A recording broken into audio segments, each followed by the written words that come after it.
Corporate chiefs and government leaders, including U.S. President Donald Trump, swarm into Davos, Switzerland this week, joining an elite annual meeting that promotes dialogue and economic progress, even as a domineering tone from Washington has upended the global order and billionaires have reaped trillions in new wealth as the poor lag behind.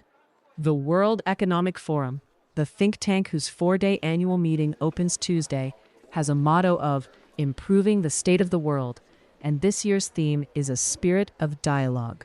Nearly 3,000 attendees from the interlinked worlds of business, advocacy, and policy will tackle issues including the growing gap between rich and poor, AI's impact on jobs, concerns about geoeconomic conflict, tariffs that have rocked long-standing trade relationships, and an erosion of trust between communities and countries.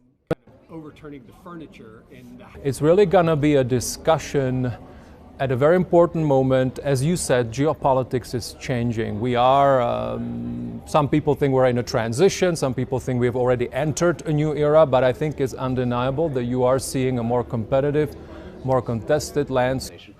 Progress has really been from polarization, which is differences in political views, to grievance, which is kind of active hostility, to this year, it's sort of sullen acceptance and saying, I'm only going to be in my tortoise shell. I have a hard shell now. I really don't want to listen to other people's views. And we have a lot of micro bubbles. Trump's third visit to Davos as president comes as U.S. allies worry about his ambition to take over Greenland. Trump's peacemaking credentials also will be on the table.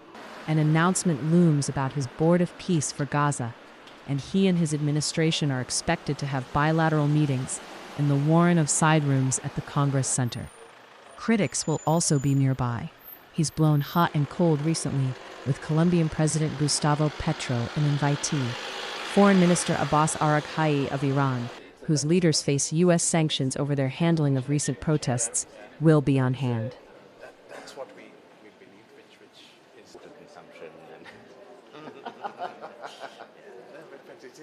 This is a year where you see the billionaires actually reach $18.3 trillion of wealth.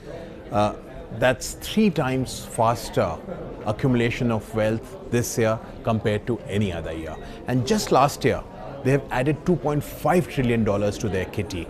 And that amount is enough to eradicate poverty 26 times over. The two likeliest counterweights to Trump's administration on the international scene, China and the European Union, get top billing on the first day of the event. EU Commission President Ursula von der Leyen will speak Tuesday morning, right before Vice Premier He Feng. The presidents of Argentina, France, Indonesia, Syria, and Ukraine will be among the dozens of national leaders on hand. As usual, protesters rallied over the weekend in and near Davos ahead of the event. Hundreds of marchers scaled an alpine road up to the town on Saturday, behind a banner in German that read, "No profit from war," and alongside a truck that bore a sign, "World Economic Failure." If you like this video, then like, share, and subscribe to Mirror Now.